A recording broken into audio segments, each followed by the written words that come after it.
मैं भरत भारत क्लाइमेक्स ज्ञान में आपका स्वागत करता हूं। दोस्तों, इस वीडियो में हम 2024 में सीटेट का सीडीपी पेपर 1 की सीडीपी को देखेंगे। इसमें कुल 30 प्रश्नों का समावेश किया गया है और 30 प्रश्न आप पूरा का पूरा हल करिए। यह 2024 का है और पेपर 1 की जो सीडीपी है और यहाँ बुकलेट संख्या आप देख सकते हैं कौन सी है। तो हम इसके 30 प्रश्नों को हल करेंगे। आप जानते हैं दोस्तों कि सीटीईटी यदि आपको क्वालिफाई करना है तो पीवाईक्यू काफ़ी अहम रोल निभाता है। बिना पीवाईक्यू को सॉल्व किए सीटेट का एग्ज़ाम पास करने में काफ़ी मुश्किलों का सामना करना पड़ता है, क्योंकि पीवाईक्यू से ही सीधे सीधे आपके 90% प्रश्न बनते हैं और जो पीवाईक्यू करके जाता है वो बिना कोई लाग लपेट के प्रश्नों को सीधा लपेट देता है और सीटेट में 120 प्लस अंक गेन करके आता है। तो यदि आपको भी 120 प्रश्न और 120 नंबर का हल करना है तो पीवाईक्यू पे खास ध्यान दीजिए। हमने सीरीज स्टार्ट की है जिसमें सीटेट के पूरे पीवाईक्यू को हम सॉल्व कराएंगे। 2015 से 2011 से लेकर के और 2024 तक जितने भी पेपर हुए हैं उन सभी का पीवाईक्यू आप मेरे चैनल पे पढ़ पाएंगे। आज से इस सीरीज स्टार्ट हो रही है, ठीक है। चलिए हम शुरू करते हैं। यहाँ पे आपके सामने दोस्तों पहला प्रश्न आ चुका है। पहला प्रश्न आप ध्यानपूर्वक इसका अध्ययन करिए। कक्षा में खेल प्रतियोगिता में हिस्सा लेते समय तनुज अपने दोस्त से कहता है कि वह भाला फेंकने में हिस्सा लेगा और उसकी बहन जो है वो रस्सी कूदने में हिस्सा ले सकती है, क्योंकि वह लड़की है और लड़कियां भाला नहीं फेंक सकती। तो यह किस बात को दर्शाता है? तो देखिए दोस्तों, यह जेंडर रूढ़िवादिता को दर्शाता है, क्योंकि कोई भी हो भाला फेंक सकता है, चाहे वो लड़की हो चाहे लड़का हो, लेकिन दिमाग में हमारे कि लड़की है तो भाला नहीं फेंक सकती, लड़की है तो गुड़िया से खेलेगी, लड़की है तो घर का चूल्हा चौका करेगी, लड़की है तो सबके लिए खाना बनाएगी, चाय बनाएगी, सबके कपड़े धुलेगी, लड़की है तो ये सारे काम करेगी। और यदि लड़का है तो वो क्या करेगा? भाला फेंकेगा, वो साइकिल चलाएगा, वो वॉलीबॉल खेलेगा।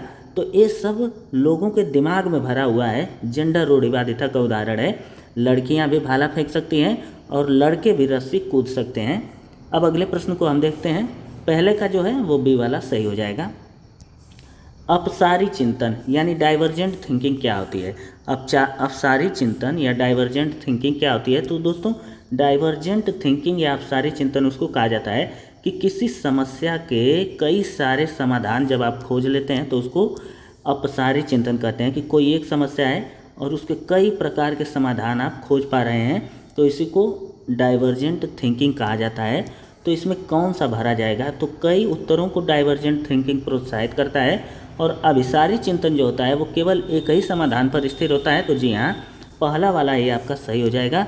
जो डाइवर्जेंट थिंकिंग है वो कई उत्तरों पे होती है और जो अभिसारी यानी कन्वर्जेंट थिंकिंग होती है वो केवल एक समाधान को दिखाती है।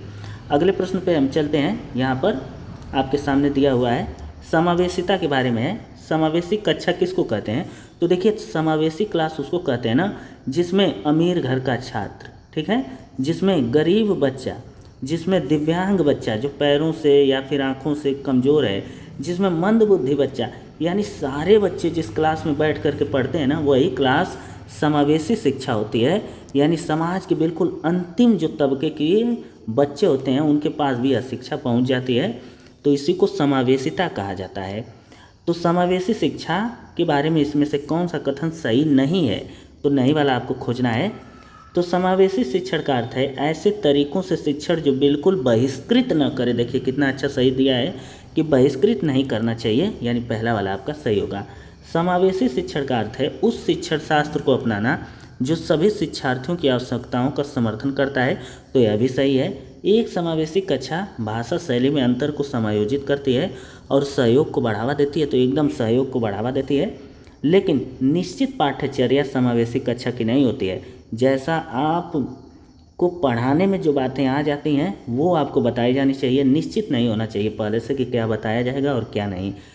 तो मूल्यांकन के आसपास केवल एक ही केंद्र बनाना समावेशिता का, तो यही वाला आपका गलत है। बाकी ये 3 ऑप्शन आपके सही हैं। अब अगले प्रश्न पे हम चलते हैं। यहाँ पर चौथे नंबर का प्रश्न है, इसे ध्यानपूर्वक आप पढ़िएगा। शिक्षार्थी जो पहले जानते हैं उनके आधार पर अपने ज्ञान का निर्माण करते हैं। तो जी हाँ, बिल्कुल। आप यदि कुछ जानते हैं, जैसे आप पानी को ले लीजिए, पानी आप रोज़ पीते हैं, तो पानी को आपने केवल किस फॉर्म में देखा है, लिक्विड फॉर्म में देखा है कि वो तरल रूप में आपके सामने आता जाता रहता है लिक्विड फॉर्म में। लेकिन जैसे जैसे आप ज्ञान बढ़ाते जाएंगे तो आप जानते जाएंगे कि पानी का भाप भी बनता है, ठीक है, पानी का बर्फ़ भी बनता है, पानी से वर्षा भी होती है, पानी से खेत भी सींचे जाते हैं। तो ये सब कैसे संभव हुआ है? क्योंकि आप पहले से जानते हैं कि पानी का एक काम है, लेकिन पानी के बारे में जब आप जानते हैं तो इतने सारे कामों को धीरे धीरे समझ पाते हैं, एक ही दिन में सब कुछ नहीं समझ पाते हैं। तो इसको कहा जाता है ज्ञान का निर्माण होना। पैटर्न ढूंढना पिछले ज्ञान के साथ जुड़ाव बनाने में शिक्षार्थियों को जानकारी को सार्थक रूप से संसाधित करने में मदद मिलती है। तो दोनों सही है, पहला वाला ए और आर दोनों सही हैं और इसकी व्याख्या भी ठीक ठाक है। अब आगे चलते हैं हम लोग 5वें प्रश्न पे। बच्चों द्वारा, यहाँ पे देखिए, अलग अलग संस्कृतियों में अलग अलग तरह के अनुभव किए जाते हैं। बिल्कुल सही है कि अलग संस्कृति का बच्चा अलग प्रकार का अनुभव लेकर पैदा होता है। जैसे कोई ग्रामीण बच्चा है, ठीक है ना, ग्रामीण बच्चा है तो उसके पैदा होने के बाद उसके बचपन का अनुभव दूसरा होता है। शहरी अगर पैदा हुआ है तो उसका अनुभव दूसरा होता है। यदि कोई आदिवासी बच्चा है जो समाज से बाहर यानी जंगल के आसपास रहता है तो उसका अनुभव दूसरा होता है। खेत खलिहान पानी वर्षा को लेकर के इसका अनुभव बिल्कुल अलग होगा, इसका बिल्कुल अलग और इसका बिल्कुल अलग। इसी तरह से भैंस का बच्चा अलग पैटर्न का फॉलो करेगा, गाय का बच्चा अलग अनुभव करता है। बच्चों का सार्वभौमिक विकास होता है? नहीं, सार्वभौमिक विकास नहीं होता है। सार्वभौमिकता का अर्थ होता है एक जैसा, एक तरह। तो एक तरह का विकास तो होता नहीं है। तो केवल इसमें कौन सा सही है? ए सही है और आर गलत है, ठीक है। 3 नंबर का आपका सही है। अब देखिए अगले प्रश्न को। अभिप्रेरणा के आरोपण सिद्धांत के अनुसार निम्न में से किससे लगातार कोशिश और बेहतर प्रदर्शन की संभावना होती है? तो सफलता के लिए आंतरिक आरोपण और असफलता के लिए बाह्य आरोपण नहीं। सफलता के लिए बाहरी आरोपण और असफलता के लिए आंतरिक आरोपण, ये भी नहीं होगा। असफलता और सफलता दोनों के लिए आंतरिक आरोपण, जी हाँ। यानी बेहतर प्रदर्शन आप कब कर पाएंगे अपने जीवन में कि दोनों के लिए अपने आंतरिक अनुभवों को जिम्मेदार ठहराएंगे कि हर जगह पे जो गलती है वो मेरी है और मैं इसकी जिम्मेदारी लेता हूँ, मैं अब अच्छे से आगे बढ़ूँगा, तब आप बेहतर प्रदर्शन कर पाएंगे। आगे देखिए यहाँ पर 7वें नंबर के प्रश्न को थोड़ा बड़ा कर देते हैं इसको। निम्न में से कौन सा प्रगतिशील शिक्षा का एक प्रमुख सिद्धांत है? तो प्रगतिशील शिक्षा का कौन सा सिद्धांत है? सबसे पहले तो प्रगतिशीलता होती क्या है उसे समझिए। देखिए प्रगतिशील शिक्षा उसको कहते हैं जिसमें खुला विचार हो, ठीक है। शिक्षक जो है सीखने पे बल देता हो, सीखने और सिखाने पे बल देता हो, उन्हें अनुभव करने का बल देता हो, बच्चों को अनुभव कराता हो किसी चीज़ के बारे में। जैसे पानी के बारे में पढ़ाते हुए पानी को छूकर, मिट्टी के बारे में पढ़ाते हुए या नदी के बारे में पढ़ाते हुए नदी को दिखाना, ये सब जो बातें हैं ना वो प्रगतिशील शिक्षा के समर्थक हैं। तो इसमें एक सिद्धांत प्रगतिशीलता का कौन सा है? यानी 3 गलत और 1 सही है। तो देखिए पहला है छात्रों के सीखने को मापने के लिए मानकीकृत परीक्षण सबसे अच्छा तरीका है। तो बिल्कुल गलत है। देखिए ये यहाँ पर निगेटिव शब्द है, मानक बच्चों के लिए कोई निर्धारित आपको नहीं करना है, ठीक है। मानक जो शब्द है वो निगेटिव शब्द है। इसके बाद देखिए छात्रों को अपने शिक्षकों से ज्ञान का निष्क्रिय प्राप्तकर्ता होना चाहिए, नहीं सक्रिय प्राप्तकर्ता होना चाहिए। बिल्कुल सक्रिय होना चाहिए तभी आप सीख पाएंगे, ठीक। अब अगला देखिए, सीखना प्रामाणिक कार्यों पर आधारित होना चाहिए और पाठ्यचर्या पूर्व निर्धारित और सार्वभौमिक होनी चाहिए, नहीं पाठ्यचर्या पूर्व निर्धारित नहीं होनी चाहिए। सीखना जो है प्रामाणिक कार्यों पर आधारित होना चाहिए। यही वाला ऑप्शन आपका सबसे ज़्यादा सटीक और सही है। 8वें नंबर को देखिए ध्यान से कि विकास के किस पहलू में तर्क चिंतन समस्या समाधान की व्याख्या की जाती है? तो तर्क चिंतन और समस्या समाधान की व्याख्या समाज के नैतिक सिद्धांत में, संज्ञानात्मक सिद्धांत, नैतिक विकास या गतिक विकास में से संज्ञानात्मक विकास में ये सारी बातें होती हैं। क्योंकि ये सारी बातें जो होती हैं ना वो हमारे मन से संबंधित होती हैं और संज्ञान जो होता है वो भी हमारे मन और दिमाग से ही संबंधित होता है। 9वें प्रश्न को अब हम देख लेते हैं। वाइगोत्स्की जी के बारे में, बहुत इंपॉर्टेंट मनोवैज्ञानिक हैं, इनको पढ़ के जाइएगा, सीटेट देने जा रहे हैं। तो लेव वाइगोत्स्की प्रस्तावित करते हैं कि बच्चों में स्वनियमन के लिए क्या महत्वपूर्ण है? तो बच्चों में स्वनियमन के लिए निजी वाक महत्वपूर्ण है। इनर स्पीच यानी कोई भी व्यक्ति अपने आप से बात करे, खुद से बात करने को निजी वाक कहा जाता है, ठीक है ना। खुद से बात करने को निजी वाक कहा जाता है। अगला देखिए, कोहलबर्ग बिल्कुल अच्छे मनोवैज्ञानिक हैं, बहुत सारे प्रश्न इनसे बनते हैं। तो लॉरेंस कोहलबर्ग के नैतिक विकास सिद्धांत में बच्चे कार्यों को उनके परिणाम के आधार पर अच्छा या बुरा समझते हैं।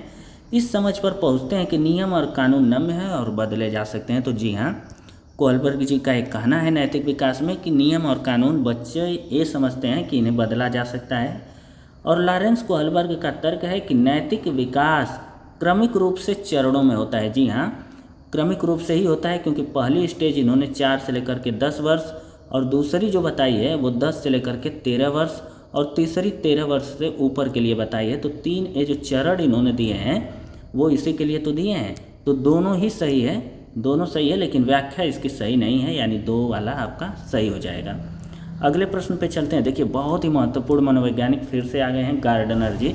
बहुबुद्धि का सिद्धांत इन्होंने दिया था। कौन सा सिद्धांत? कि बुद्धि कोई एक टाइप का नहीं होता है, बुद्धि के कई प्रकार होते हैं और कई रूप मिला करके बुद्धि, कई बातें मिला करके कुछ बनता है जिसको बुद्धि कहते हैं। ठीक है, तो बहुबुद्धि सिद्धांत के अनुसार निम्न में से कौन सा सेट बुद्धि और उसके संबंधित विशेषताओं के सही मेल का प्रतिनिधित्व करता है? तो देखिए, अंतर्वैयक्तिक, दूसरों को समझने के लिए नहीं, अपने आप को समझने के लिए यहाँ पे विशेषताओं के सही मेल का प्रतिनिधित्व करता है। चारों पहले हम पढ़ लेते हैं। देखिए, अंतर्वैयक्तिक, दूसरों को समझने और उनके साथ संबंध स्थापित करने का कौशल। तार्किक, गणितीय, नृत्य या क्रीड़ा नहीं, नृत्य और क्रीड़ा तार्किक में नहीं आता है। संगीतमय प्रदर्शन या रचना करने का कौशल। स्थानिक क्या होता है? प्राकृतिक वातावरण की सराहना करने का कौशल। तो इसमें जो फ्रेंड्स सही होगा वो आपका है संगीतमय या प्रदर्शन करने का कौशल, रचना करने का जो कौशल है वही आता है। 12वें नंबर को देखिए कि निम्न में से कौन सा कथन अधिगम के बारे में सही नहीं है? तो अधिगम माने क्या होता है? पढ़ना लिखना। तो 3 आपका सही होगा, 1 आपका गलत होगा। अधिगम शिक्षार्थी के पूर्व ज्ञान पर निर्भर करता है, बिल्कुल सही है। अधिगम का तात्पर्य पूर्व वैचारिक स्कीम्स के पुनर्गठन से, बिल्कुल सही है। अधिगम सामाजिक क्रिया द्वारा संसाधित होता है, यह भी सही है। अधिगम एक प्रक्रिया नहीं उत्पाद है, तो यह गलत है। अधिगम जो होती है वो एक प्रक्रिया होती है। ठीक है ना? तो 3 आपके सही, 1 गलत है। और जो नहीं पूछा है यानी गलत वाला ही पूछा है तो आपका डी नंबर का यानी चौथा सही हो जाएगा। अगला देखिए, 13 नंबर का प्रश्न है कि निम्न में से कौन सा कारक समस्या समाधान को बढ़ावा देता है? तो अपसारी चिंतन, यही आपका समस्या समाधान को बढ़ावा देता है।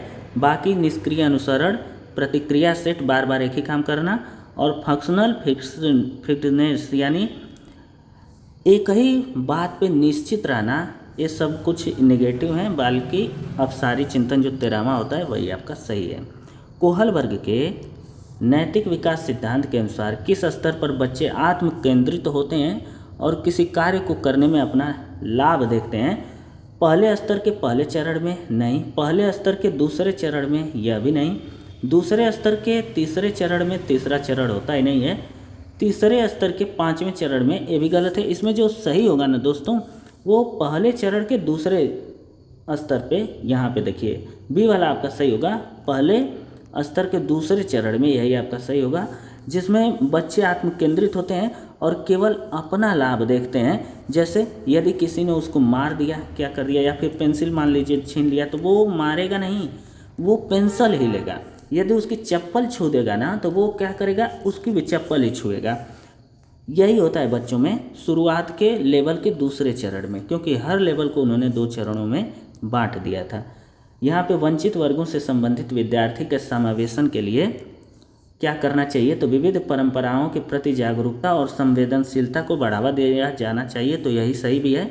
बाकी यहाँ देखिए, रूढ़ियों पे बांट देना चाहिए नहीं, अलगाव करना चाहिए, यह भी नहीं सही है, और विभाजित करना चाहिए, तो यह तीनों ही कथन आपके गलत हैं क्योंकि निगेटिव हैं, और आपका जो पॉजिटिव है वो है पहला वाला सही हो जाएगा। 16 नंबर को देखिएगा कि निम्न में से उपयोगी प्रतिपुष्टि की एक विशेषता कौन सी है? तो यह केवल कार्य के अंत में दी जा सकती है, यह व्यापक और सामान्य होती है, यह केवल परिणामों पर केंद्रित होती है, और यह सामयिक और विशिष्ट होती है। तो इन चारों में से जो सही होगा दोस्तों वो होगा आपका यह सामयिक और विशिष्ट होती है। चौथे नंबर का ऑप्शन आपका सही हो जाएगा, क्योंकि जो प्रतिपुष्टि है यानी फीडबैक जिसे कहा जाता है वो सामयिक, यानी पढ़ाते समय बीच बीच में आप बच्चे को शाबाश, अच्छा कर रहे हो, बढ़िया कर रहे हो बोल सकते हैं, और विशेष कारणों से ही बोल सकते हैं। इसके बाद देखिए अगला है कि समीपस्थ सिद्धांत क्या कहता है। तो अंग हाथों और पैरों की तुलना में तेजी से बढ़ता है। समीपस्थ सिद्धांत यानी प्रोक्सिमल प्रिंसिपल का यही अर्थ होता है। अगला देखिए यहाँ पे विद्यालयी पाठ्यक्रम को विद्यार्थियों के सांस्कृतिक ज्ञान को उचित स्थान और मूल्य देना चाहिए। बिल्कुल सही है पहला वाला। और दूसरा है इसका कथन के बाद कारण विद्यार्थियों को उनकी सांस्कृतिक पहचान को बनाए रखने के लिए समर्थन प्रदान करना सीखने की प्रक्रिया को सुगम बनाता है। तो दोनों ही आपका सही है और व्याख्या भी सही करता है, यानी ये वाला आपका सही हो जाएगा। सीटेट का पेपर बहुत कठिन नहीं आता है। यदि आप अच्छे से इसके प्रीवियस ईयर को और एक बार इसका पूरा सिलेबस निपटा लिए हैं तो यह हर बार आप पास करेंगे, कभी ज़िंदगी में फेल नहीं होने वाले हैं। तो देखिए किसे रचनात्मक मूल्यांकन नहीं माना जा सकता। छात्रों के पूर्व ज्ञान को निर्धारित करने के लिए एक नई अवधारणा को शुरुआत में दिया गया आकलन बिल्कुल सही है, इससे मूल्यांकन मान सकते हैं आप। छात्रों और शिक्षकों को अग्रगामी प्रतिपुष्टि प्रदान करने के लिए कक्षा के दौरान दिया गया मूल्यांकन, यह भी ठीक ठाक लग रहा है। एक मूल्यांकन कार्य जो मानदंड के एक मानक पैमाने के अनुसार छात्रों की तुलना करने में सहायक होता है, तो यह भी सही है। चौथा है कि एक आकलन एक छात्र के सीखने में गलत धारणाओं की पहचान करने के लिए प्रयोग किया जाता है। तो देखिए लग तो रहा है कि चारों सही है, यह भी सही लग रहा है आपको, लेकिन गलत कहाँ पे है? गलत है मानदंड। यहाँ पे निगेटिव शब्द आपको मिल गया ना, बस सी वाला लगा दीजिए। क्यों? क्योंकि कोई मानक नहीं बच्चे के लिए आप बना सकते हैं, कोई स्टैंडर्ड आप बच्चे के लिए असेसमेंट में स्टैंडर्डाइजेशन आप नहीं कर सकते हैं, यानी आपका 3 नंबर का सही होगा।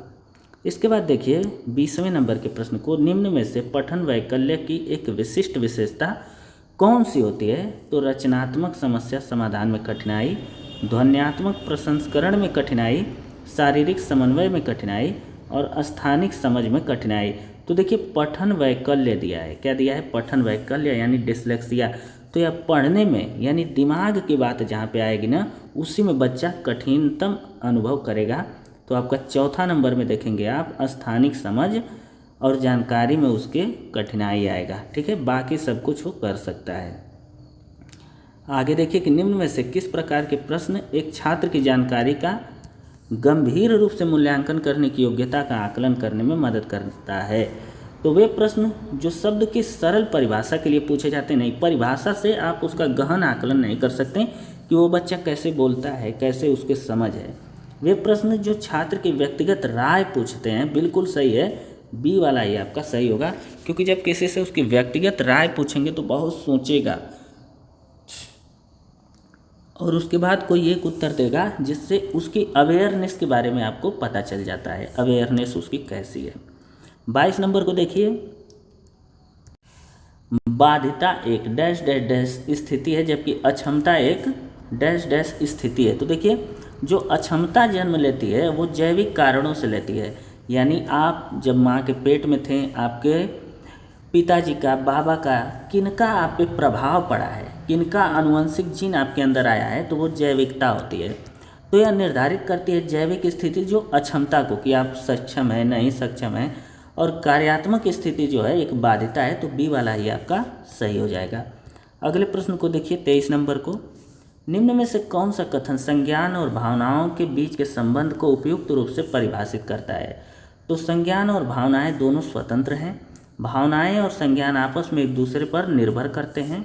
अगला देखिए, संज्ञान भावनाओं को प्रभावित करता है, तो ये दोनों आपका गलत है, यह भी गलत है। बी वाला आपका सही होगा कि यह दोनों आपस पे एक दूसरे पे निर्भर होते हैं। 24 नंबर को देखिए कि प्राथमिक कक्षाओं में भाषा का विकास किस प्रकार करना चाहिए? प्राथमिक कक्षा यानी 1 से लेकर के 5 तक के बच्चों को पढ़ा रहे हैं, तो उन्हें भाषा कैसे आप सिखाएंगे? तो जब शिक्षक अमूर्त धारणाओं को संदर्भित करने के लिए ठोस उदाहरणों का उपयोग करता है, यही वाला आपका सही होगा। अगला देखिए 25 नंबर को, निम्न में से कौन आंतरिक अभिप्रेरणा का सही वर्णन करता है? तो आंतरिक अभिप्रेरणा का सही वर्णन कौन करता है? अभिप्रेरणा जो पुरस्कारों से आती है, बिल्कुल गलत है, पुरस्कार से कोई अभिप्रेरणा नहीं आती है। अभिप्रेरणा जो कार्य के व्यक्तिगत आनंद से आती है, यही वाला आपका सही होगा, बी वाला। ठीक है, व्यक्तिगत आनंद आपको जहाँ पे प्राप्त होने लगे वो मोटिवेशन आपका बिल्कुल अच्छा है। बाकी प्रतिस्पर्धा से और दंड से और पुरस्कार से कोई भी मोटिवेशन आपके अंदर ज़्यादा दिनों तक टिक नहीं सकता है, यानी बी वाला आपका सही हो जाएगा।